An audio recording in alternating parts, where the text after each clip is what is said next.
Hi hello ನಮಸ್ತೆ, welcome back to my YouTube channel. ಇವತ್ತಿನ ಒಂದು ಕಿಚನ್ ರೆಸಿಪಿ ಏನಂತ ಹೇಳಿದ್ರೆ ಅವರೆಕಾಳು ಸಾಂಬಾರು. ಅವರೆಕಾಳು ಸಾಂಬಾರನ್ನ ಯಾವ ರೀತಿ ಸ್ಪೆಷಲ್ಲಾಗಿ ಮಾಡೋದು ಅಂತೇಳಿ ತೋರಿಸ್ತೀನಿ. ಇದ್ರ ಜೊತೆಗೆ ಅವರೆಕಾಳು ಜೊತೆಗೆ ಇನ್ನೊಂದಿಷ್ಟು ತರಕಾರಿಗಳನ್ನ ಸೇರಿಸ್ಬಿಟ್ಟು ಸಾಂಬಾರನ್ನ ಯಾವ ರೀತಿ ಮಾಡೋದು ಅಂತೇಳಿ ತಿಳಿಸ್ಕೊಡ್ತೀನಿ. ಸೊ ಹಾಗಿದ್ದರೆ ಬನ್ನಿ ಮಾಡುವ ವಿಧಾನವನ್ನು ತೋರಿಸ್ಕೊಡ್ತೀನಿ. ಸೊ ಇದಕ್ಕೆ ಬೇಕಾಗಿರುವ ಇಂಗ್ರೀಡಿಯೆಂಟ್ಸ್ ಏನಂತ ಹೇಳಿದ್ರೆ ಒಂದು 3 ಚಿಕ್ಕ ಈರುಳ್ಳಿನ ತೊಗೊಂಡಿದ್ದೀನಿ, ಮತ್ತು ಒಂದು 8 ಎಸಳು ಬೆಳ್ಳುಳ್ಳಿನ ತೊಗೊಂಡಿದ್ದೀನಿ, ಮತ್ತು ಟೊಮೊಟೊ 2 ತೊಗೊಂಡಿದ್ದೀನಿ. ಬದನೆಕಾಯಿ, ಈ ಥರ ಹಸಿರು ಬದನೆಕಾಯಿ ಆದರೆ ತುಂಬಾ ಚೆನ್ನಾಗಿರುತ್ತೆ ಸಾಂಬಾರಿಗೆ, ಯಾಕೆಂತ ಹೇಳಿದ್ರೆ ಇದರಲ್ಲಿ ಬೀಜ ಕಡಿಮೆ ಇರುತ್ತೆ, ಹಾಗಾಗಿ ಸಾಂಬಾರು ಕೂಡ ಟೇಸ್ಟಾಗಿರುತ್ತೆ. ಮತ್ತು ಒಂದು ದೊಡ್ಡ ಸೈಜ್ ಆಲೂಗಡ್ಡೆನ ಈ ರೀತಿ ಸಿಪ್ಪೆನ ಎರೆದ್ಬಿಟ್ಟು ತೆಗೆದು ಇಟ್ಕೊಂಡಿದ್ದೀನಿ, ತೊಳೆದು ನೀಟಾಗಿ. ನೆಕ್ಸ್ಟು 1 ಹಿಡಿಯಷ್ಟು ಕೊತ್ತಂಬರಿ ಸೊಪ್ಪು ಮತ್ತು ಅರ್ಧ ಹೋಳು ಕಾಯಿ ತುರಿ ಇದಕ್ಕೆ ಬೇಕಾಗುತ್ತೆ. ಸೊ ಇವಾಗ ಮಿಕ್ಸಿ ಜಾರ್ಗೆ ನಾನು ಈರುಳ್ಳಿ ಮತ್ತು ಬೆಳ್ಳುಳ್ಳಿನ ಹಾಕ್ಕೊತಾ ಇದ್ದೀನಿ. ಇದ್ರ ಜೊತೆಗೆ ಟೊಮೊಟೊನ ಹಾಕ್ಕೊಳ್ಳಿ ಮತ್ತು ಕಾಯಿ ತುರಿನ ಹಾಕ್ಕೊಳ್ಳಿ. ಈ ರೀತಿ ಸ್ಲೈಸ್ ರೀತಿ ಹಾಕ್ಕೊಂಡ್ರೆ ಮಿಕ್ಸಿ ಜಾರ್ಗೂ ಕೂಡ ಏನು ಬೇಗನೆ ಹಾಳಾಗೋದಿಲ್ಲ. ಸೊ ಈ ರೀತಿಯಾಗಿ ತೆಳುವಾಗಿ ಸ್ಲೈಸ್ ರೀತಿಯಲ್ಲಿ ಹೆಚ್ಚಿಬಿಟ್ಟು ಕಾಯಿನ ಹಾಕ್ಕೊಳ್ಳಿ, ಯಾಕಂತ ಹೇಳಿದ್ರೆ ಫ್ರಿಜ್ಜಲ್ಲಿ ಕೂಡ ಇರುತ್ತಲ್ವ, ಗಟ್ಟಿ ಇರುತ್ತೆ ಹಾಗಾಗಿ. ಸೊ ನೆಕ್ಸ್ಟು ಅಚ್ಕಾರದ ಪುಡಿ ಸೇರಿಸ್ಕೊಳ್ಳಿ ಇದಕ್ಕೆ.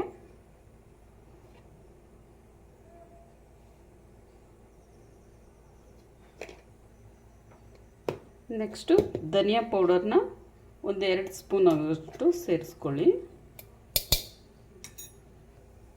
ಸೊ ಆಮೇಲೆ ಒಂದು ಸ್ವಲ್ಪ ಪುದೀನ ಸೇರಿಸ್ಕೊಳ್ಳಿ, ಮತ್ತು 1 ಹಿಡಿಯಷ್ಟು ಕೊತ್ತಂಬರಿ ಸೊಪ್ಪನ್ನ ಇದಕ್ಕೆ ಸೇರಿಸ್ಕೊಂಡು ಇವಾಗ ಇದಕ್ಕೆ ಮಸಾಲೆ ಮಾಡೋಣ. ತುಂಬ ಫೈನ್ ಪೇಸ್ಟಾಗಿ ಮಸಾಲೆ ರೆಡಿಯಾಗಲಿ. ಇವಾಗ ನೋಡಿ ಈ ಮಸಾಲೆ ರೆಡಿಯಾಗಿದೆ. ಸೊ ನೆಕ್ಸ್ಟು ಈ ಬದನೆಕಾಯಿನ ಹೆಚ್ಚಿಟ್ಕೊಳ್ಳೋಣ. ಸೊ ಇವಾಗ ಪಾತ್ರೆ ಸಾಂಬಾರು ಮಾಡುವಾಗ ಯಾವಾಗಲೂ ದಪ್ಪ ತಳ ಇರೋ ಪಾತ್ರೆನೇ ತೊಗೊಳ್ಳಿ.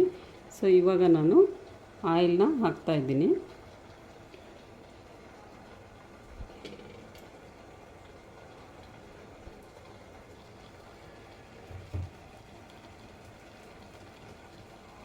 ಸೊ ತುಂಬ ಟೇಸ್ಟಾಗಿರುತ್ತೆ. ಹಾಗೆಯೇ ಇವಾಗ ಒಗ್ಗರಣೆಗೆ ರೆಡಿ ಮಾಡ್ಕೊಳ್ಳೋಣ. ಇವಾಗ ಸಾಸಿವೆ ಹಾಕ್ಕೊಳ್ಳಿ. ಎಣ್ಣೆ ಚೆನ್ನಾಗಿ ಕಾದಿರಬೇಕು, ಆಗ ಸಾಸಿವೆ ಹಾಕ್ಕೊಳ್ಳಿ, ಮತ್ತು ಸ್ವಲ್ಪ ಜೀರಿಗೆ,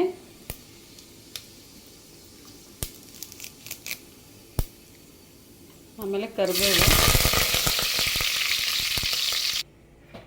ಇವಾಗ ಇದಷ್ಟು ನೀಟಾಗಿ ತೊಳೆದು ಇಟ್ಕೊಂಡಿದ್ದೀನಿ ಬದನೆಕಾಯಿ ಮತ್ತು ಆಲೂಗಡ್ಡೆ ಮತ್ತು ಅವರೆಕಾಳನ್ನ. ಸೊ ಇದನ್ನು ಒಗ್ಗರಣೆಗೆ ಹಾಕೋಣ.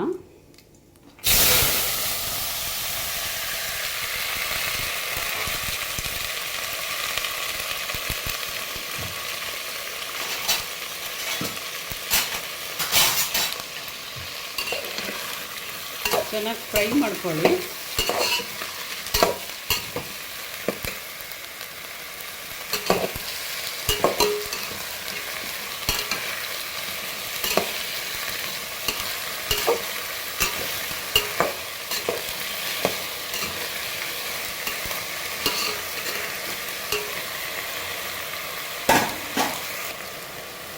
ಇದಕ್ಕೆ ಸ್ವಲ್ಪ ಉಪ್ಪು ಮತ್ತು ಅರಿಶಿನ ಸೇರಿಸ್ಕೊಂಡು ಮಿಕ್ಸ್ ಮಾಡಬೇಕು.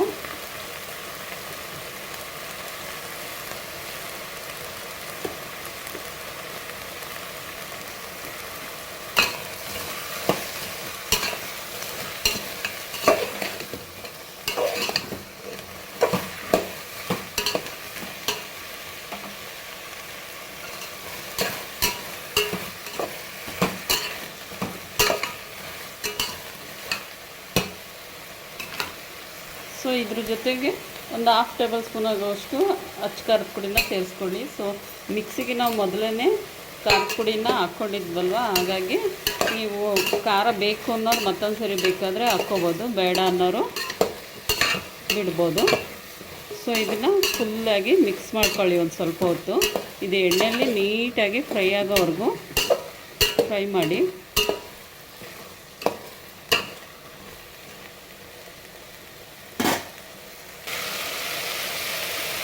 ಇವಾಗ ರುಬ್ಬಿಟ್ಕೊಂಡಿರೋ ಮಸಾಲೆನ ಇದಕ್ಕೆ ಸೇರಿಸ್ಕೊಳ್ಳಿ. ಮಿಕ್ಸಿ ಜಾರೊಳಗೆ ನೀರು ಹಾಕ್ಕೊಂಡು ಎಷ್ಟು ಮಸಾಲೆ ನೀಟಾಗಿ ಇದಕ್ಕೆ ಹಾಕ್ಕೋಬೇಕು. ಸೊ ತಿಕ್ನೆಸ್ ನೋಡಿಕೊಂಡು ನೀವು ಸಾಂಬಾರಿಗೆ ರೆಡಿ ಮಾಡ್ಕೊಳ್ಳಿ. ಸೊ ತುಂಬ ಟೇಸ್ಟಾಗಿರುತ್ತೆ. ಈ ರೀತಿ ಒಮ್ಮೆ ಮಾಡಿ ನೋಡಿ. ಸೊ ಸೂಪರ್ ಟೇಸ್ಟ್ ಅಂತ ಹೇಳ್ಬೋದು. ಅವರೆಕಾಳು ಸಾರು ಸಖತ್ತಾಗಿರುತ್ತೆ. ಬದನೆಕಾಯಿ ಮತ್ತು ಆಲೂಗಡ್ಡೆ ಎಲ್ಲ ಹಾಕಿರೋದ್ರಿಂದ ಟೇಸ್ಟ್ ತುಂಬಾ ಚೆನ್ನಾಗಿರುತ್ತೆ. ಸೊ ಸಾಂಬಾರು ತುಂಬ ಚೆನ್ನಾಗಿ ಕುದೀಲಿ, ಕಾಳೆಲ್ಲ ಬೇಯಬೇಕಲ್ವ, ಹಾಗಾಗಿ. ಸೊ ಯಾರೆಲ್ಲ ನನ್ನ ವೀಡಿಯೋಸ್ನ ನೋಡ್ತಾ ಇದ್ರು ದಯವಿಟ್ಟು ಸಬ್ಸ್ಕ್ರೈಬ್ ಮಾಡಿ, ಲೈಕ್ ಮಾಡಿ ಮತ್ತು ಶೇರ್ ಮಾಡಿ. ಸೊ ಹಾಗೆಯೇ ಹೊಸಬರಿಗೆ ಸಪೋರ್ಟ್ ಮಾಡಿ ಅಂತ ಕೇಳ್ತಾ ಇದ್ದೀನಿ. ಸೊ ಇದು ಸಾಂಬಾರು ಇವಾಗ ಕುದೀಲಿ. ಕುದ್ಮೇಲೆ ಒಂದೊಳ್ಳೆ ಟೇಸ್ಟ್, ಒಂದೊಳ್ಳೆ ಘಮ ಪರಿಮಳ ಬರುತ್ತೆ. ತುಂಬ ಚೆನ್ನಾಗಿರುತ್ತೆ ಫ್ರೆಂಡ್ಸ್.